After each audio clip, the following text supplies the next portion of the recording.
When you out and a man asks you, can he buy you a drink? Get a mocktail. When I tell you, it either goes one or two ways. They give up because of the fact that you don't have liquid courage, or they respect and they actually want to invest in a conversation. If you fuck with me, go out there and be ambitious. Go out there and really get shit done and stop depending on motherfuckers.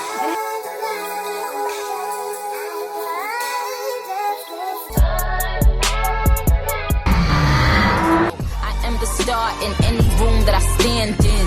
I am the stand. Oh, now we gotta go? I just want to know who is currently dating in their 30s and their 40s. Hey, Rych Babes, welcome back. And to all of my new subscribers, welcome, welcome. You are now a Rych Babe. Welcome to our community. Today, we're going to talk about dating in your 30s and your 40s. A lot of us have heard the stereotypes and expectations, but here we're going to set the record straight and just give you some advice and some tips to navigate through the dating scene during these stages of life. So whether you're freshly single or have been out of the game for a while, like myself, I am single and celibate girl, or just want to, up your dating game, let's get right into it. Dating in your 30s and your 40s can actually be a powerful experience. By now, you've learned a lot about who you are, what you want, and most importantly, what you won't tolerate. Embrace the fact that you're grown and have a clear sense of self. Don't get caught up in the pressures to settle down just because of your age. Instead, view dating as an opportunity to connect with someone who's aligned with the person that you are becoming. Do not go back to exes or people from your past. And this is dating advice from a woman in her 30s. Men hardly ever grow, they hardly ever change, and they hardly ever evolve. And I'm not being mean, I'm just being honest. The reason why men don't change, they don't evolve, they don't grow is because they live their lives through their ego. And when you are living a life through your ego, you don't care about anyone else but yourself. You don't care about your surroundings, you don't care about furthering your education, you don't care about the people you date, your family, you only care about yourself. You know that saying, if you let something go and if it comes back, it's yours? Well, that's a lie, and that is bullshit. When you let something go and you let someone go, it's for a reason. As women get older, we decenter men, okay? They are not the first thing on our wish list anymore. And we start to focus on ourselves. We start to grow, we start to change, we become the woman we've always wanted to be. We start to travel more, move to new cities, get hobbies, start different jobs, or go back to school, start a whole different career. We do a lot as women. And what I've noticed as a woman in the 30s is that the men from my past come back. They always come back. And sadly, they are still in the same mindset, in the same place where we last stopped talking. The amount of men that has come back in my life is insane. There's a guy that I used to talk to 7 years ago, he came back. A guy from 5 years ago, he came back. Someone from my high school came back. Someone from 2 years ago decided to come back. And what's sad about this is that they think that I'm just sitting waiting for them. They think that I'm just, at home knitting and balled up in a corner hoping that they're going to reach out to me. And this is not a bashing post. This is just a reflecting post about life and how no matter what you do, no matter where you go, no matter how far you come in life, men are always going to pop back up. And the reason why men do this is because men think that there's always going to be a woman that wants them. They think they have this sea of women that are lining up to be with them. And then they get older and they realize that no one wants them. So then they start to backtrack to girls that they fumbled, girls they messed up with, and they try to come back to us. No, the door is closed, baby. And this is why I always say, be careful if you're going back to an ex, because 9 times out of 10, there's someone out there that saw his true colors. They didn't want to put up with his bullshit, and they left him. And he's coming back not because he loves you or misses you, because he has no one else. There's no one else that wants him. And they always think the door is always going to be open, but it's not. Women move on, men stay in the past. So stop wasting your time going back and forth with these men that don't want anything to do with you. If they wanted to put a ring on your finger, they would have. I'm going to tell y'all how I learned that I have been dating wrong my entire life.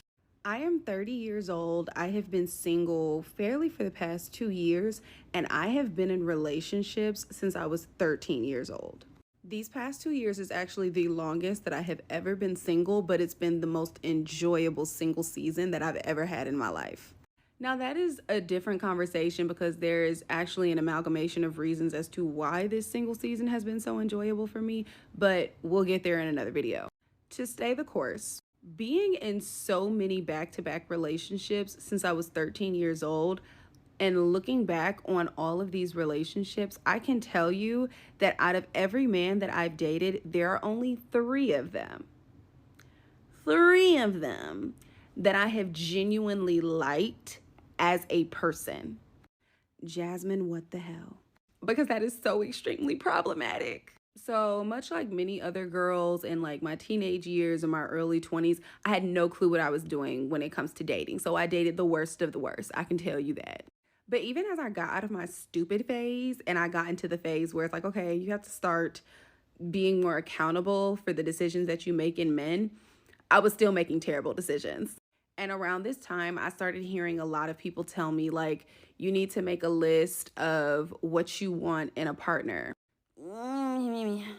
But as I really got into journaling, one of my good friends told me to write a letter to my future husband.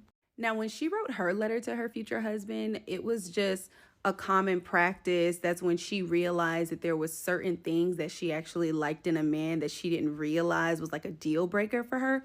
I kind of took a different approach in writing my letter to my future husband. This letter that I thought was going to be maybe half a page actually ended up being close to 4.5 pages long. And in this letter, I was thanking my husband for being who he is to me. After drafting this letter is when I realized that I've been approaching dating wrong pretty much my entire life because I have never required the men that I date to be the person that I was writing about in this letter. And obviously the person that you date would be the person that you marry. Like, that's kind of how it goes. Like, I can't just date someone and marry someone else. You know, like it wasn't registering. I don't know. There was a huge disconnect here. But even when I look back at those 3 men that I dated and why I genuinely like them as a person to this day, regardless of why or why not, we didn't work out, it's because they have certain qualities on that list that speak to their character as a man. So before I go telling too much about my personal business, this is just the advice that I would give to y'all. Challenge yourself to draft a letter to your future husband and be very detailed with it. Thank him about every single thing that he does, every single personality trait, character trait, even the character flaws. Whatever he is, whoever he is, literally thank him for that in this letter. And then use that letter as a blueprint as you're figuring out who to date. If you're dating someone and you cannot thank him in the way that you are thanking your future husband in that letter, probably not the man that you should be dating. If y'all don't listen to nothing that I say, please, you gotta have a little bit more ego. Please go find some ego, because ego is what keeps you from embarrassing yourself. Because I'm trying to figure out how you reminded this man about the date that he was supposed to take you on. You ain't got no ego. It's not hurting you in the chest. Hold on, I'm trying to figure out. Okay, hold on, let me see. Hey, are we still on for the... So you might feel like there's a ticking clock, whether it's because you want to start a family or you feel pressured by others' expectations. But here's the truth. You are not behind. There's no deadline for finding love, and it's better to be with the right person later in life than to rush into something for the sake of appearances. Don't let society's timeline dictate your happiness. Live at your own pace and let love come when it's meant to. As we get older, we tend to develop a clear sense of what we need from a relationship. Don't compromise your standards just to make a relationship happen. Remember, just because someone is interested in you doesn't mean they are right for you. You have every right to be selective. You deserve a partner who respects your values, support your goals, and treat you the way that you deserve to be treated. By your 30s and your 40s, you've probably had your fair share of relationships, and it's easy to fall into those patterns. Try not to let past experiences close you off of new possibilities. Be open to date different types of people or explore new activities together. Sometimes stepping out of your comfort zone can lead to finding an unexpected connection. The media loves to make it seem like if you're single in your 30s, you're gonna just die this cat lady. But let me tell you something. Dating in your 30s is the SHIT, baby. You know what you want. You know how you want it to be. You know what you want the man to look like, sound like, dress like, act like all the likes. You get it. You've been through it. You can see the red flags coming. You know what it is at this point. And at the end of the day, in your 30s, you're wiser. Your frontal lobe has developed fully. You're just mentally, physically, energetically, spiritually, so much more in tune with who you really are. It's just a different world. It's a different world. So if you are lucky enough to be single in your 30s, you can find a partner for life because you have done the work. And if you're in your 20s, if you're in your teens, and you feel like there's some kind of biological clock, you know, the clock is ticking and talking, baby, work on yourself. Work on yourself. Do the inner work. Get therapy. Take care of yourself. Love yourself. Fall in love with yourself before you find someone out of desperation or out of whatever the hell. Stop being so available. Stop being so predictable. You're boring. Women need to be what I like to call my version of positive toxic, and I'll give you some examples. Let's just say you and him have a regular routine, and on your way to work every morning, you give him a call, y'all talk on the phone. At least one of those days out the week, don't call him. Tell him, hey, babe, I'm so sorry. The day got ahead of me. It was a crazy morning. I was rushing out the house. I totally forgot to call you. Then you're going to cancel one of the date nights. Cancel the date. If y'all was supposed to hang out, maybe y'all was going to go to dinner, you're going to cancel it. You're going to tell him, hey, babe, I know we were supposed to hang out on Wednesday, but I have a work project that I have to hop on. Do you think we can do this another time?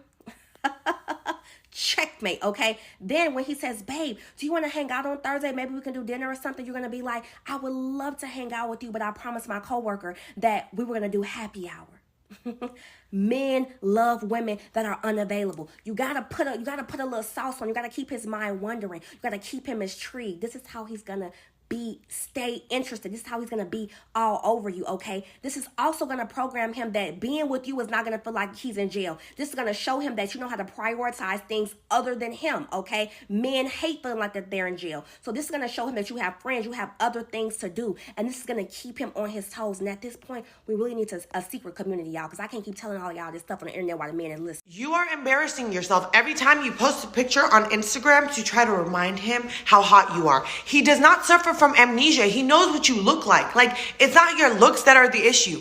And then the logic is not logicking. You want him to hit you up based off of your looks and not because your personality, not because he longs for you, not because of anything else. You want him to literally just objectify you. But if he objectifies you and comes and fucks you and then leaves just off of your looks, then you're going to be heartbroken. Make it make sense, because you're auditioning for love and thinking that this picture is gonna, it's gonna jog something in his memory and he's gonna think about how funny you are. Do you see other people's pictures online and are reminded of their personality traits? Is that what happens to you? Is that why you think it'll happen with him? Because that shit has never happened to me. I'd be like, okay, cute hair. You're still ugly. You're still cute.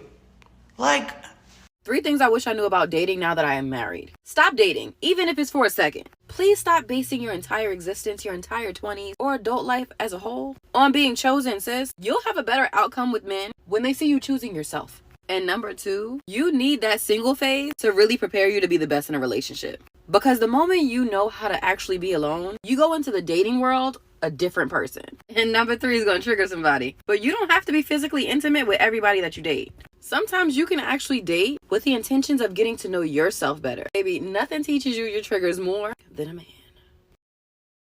If you had a past relationship where you were deprived, maybe you wanted the guy to give you more affection, maybe you wanted him to call you more, you wanted more date nights, right? When you get into a new relationship or you meet someone else, don't start giving out all of these brownie points and cookies for a bare minimum 20% behavior. Girl, I really like him. He called me every day. Baby, that's the bare minimum. And yes, we want to affirm that behavior, but this is not something that should have you skipping down the street in your soul and over the moon, okay? You were starved out in your past relationship. Baby, it's an illusion. We don't want to be tricked and bamboozled by bare minimum. Make a list of all the things you like, you need, you desire, and you want to make that the baseline, baby, to even talk to you, okay? To even be in your orbit, all right? Don't lowball yourself. So, Rych Babes, here are 4 top tips that I have for you when you're dating in your 30s and your 40s. Number 1, of course, is do not settle just to avoid being alone. Loneliness can make us do some crazy things, like considering relationships that doesn't serve us. But settling just to fill the void will only lead to a regret later on. Use this time to build a life that you love so that when someone comes in, they're just adding to the happiness that you've already created. Number 2 is communicate your needs clearly. By this point in life, there's no time for games. Be upfront about your intentions and what you're looking for in a partner. This doesn't mean that you have to lay everything out on the first date. Don't be weird.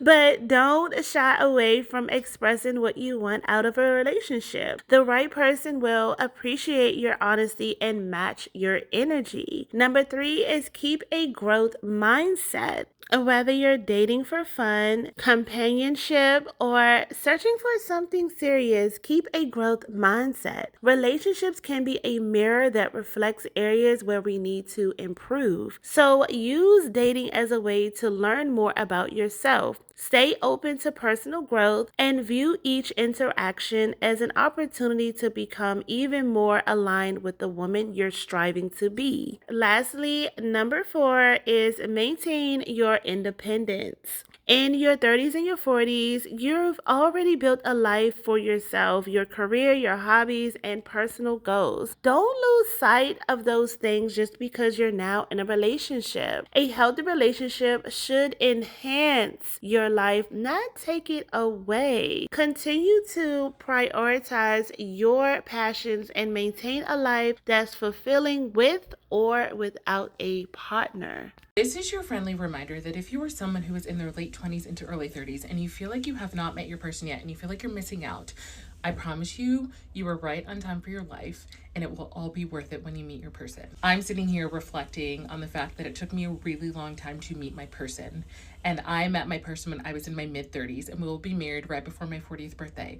And it could not have happened at a better time. I am so glad I did not meet my person in my 20s because it allowed me to live life, get clear on who I want, get clear on who I wanted in a partner, learn to just truly love who I am and understand that the right person was going to show up at the perfect time. And now I'm basking in all of the things that I waited so long for, and it's been worth every single second. I know it can be really hard when you see people like getting married and having kids and doing all that stuff and you feel like, when is it going to be my turn? Why me? Why is it not happening? And I assure you that everything always happens in the perfect time. So when you're dating and you're over 30 and you feel like it hasn't happened for you yet, I want you to understand that it is going to happen.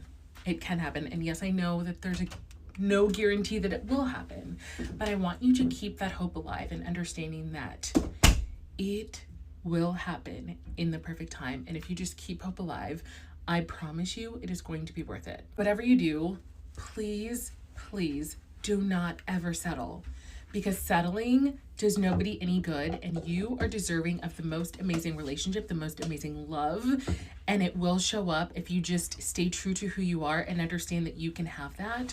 Just please don't settle for fear of missing out, because I truly believe so many people settled because they felt like they weren't going to meet their person and are now unhappy. And as someone who chose not to settle and decided to not listen to the naysayers, I am so glad that I stayed true to what I wanted, because I truly feel, I can't talk today, like I hit the lottery in love, and I truly believe that this is out there for those who want it. So this is your friendly reminder that you're amazing, you got this, and please don't give hope alive. And meeting your person in your 30s is exactly where it's at.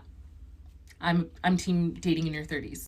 Hey ladies, I've said it before and I will say it again, and I will say it and say it and say it again. If you are out here dating and you don't have any hobbies, you're doing it wrong. If the only thing that you have planned for your day is to get up, go to work, and wait for that man to call you, you're setting yourself up in the worst way possible. The beginning stage when you first talking to a man, everybody knows that everybody's felt that feeling. He's so cute, he's so fine, he always call on time, he make me laugh, he's smart, he paid for the date, he sent me some money, everything is cool. But if you are not careful, if that's all you're doing, if that's the only place that your energy is going to, if that's the only thing that you're focused on, it is going to become your whole life. Before you know it, it's all you're going to be thinking about. As long as your life is just going to work, which you already probably don't want to do, and then waiting for a man to call you, your life source, your happiness is going to be tied to him. It's going to be tied to whether or not he called you today, whether or not y'all get to see each other this week, whether or not he's acting right. Like it's all going to be tied up in that man and in that connection. If you get some hobbies, if you start hanging out with your friends, if you start hanging out with yourself and you actually fill your life and live your life intentionally, then the things that are going on in their relationship are not going to feel as like urgent. It's not going to be that huge of a deal if you don't hear from him for a couple hours. It's not going to send you spiraling because you'll be too busy doing your own thing. That way, if and when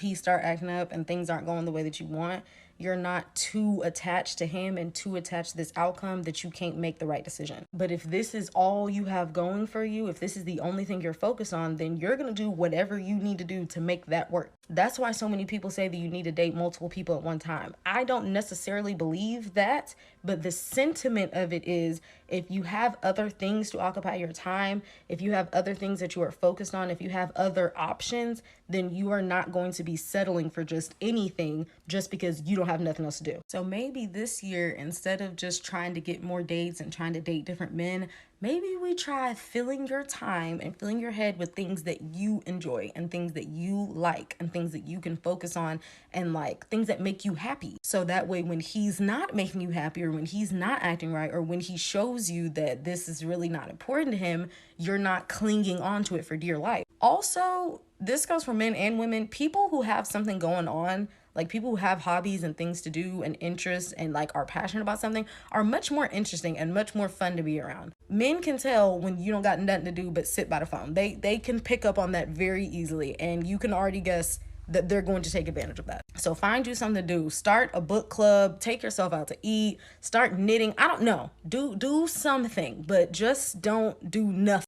There are men out there that will take advantage of you in regards to the things that you can do for them. And I really believe that the less you do for a man, the more that they do for you. Men don't fall in love with you the more that you do for them. This was actually said by my own guy friend. He told me that the girl that he had to work really hard for, the girl that didn't give him much at all to work with, she was very spacey with replies to him. She'd only talk to him very here and there. She would not give anything to him. She would not pay for him. She would not do any of that stuff that I see a lot of girls doing these days. But it made him way more intrigued with her. He was absolutely obsessed with her. He wanted to do more for her because she was doing literally nothing for him at all. Now, counter this with a girl that he met the other day, and she completely liked him immediately, okay? She offered to literally pay for his trip to Vegas for his birthday, and she was just offering all of these things that she could do for him.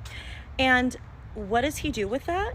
He literally is like, that's cool and all for him, but he was not, like, that did not make him like her more. You know what I mean? And she was a really cool girl, was what he said. But it didn't get him to want to really do anything for her whatsoever. In fact, he told me that he'd honestly would rather be with her just so he can get the most out of this girl. So all I'm telling you is men know that they will not appreciate you as much if you're doing so much things for them, especially if they haven't really earned it, or even then if you are putting them on a pedestal and you're offering all of these things that you can do for them.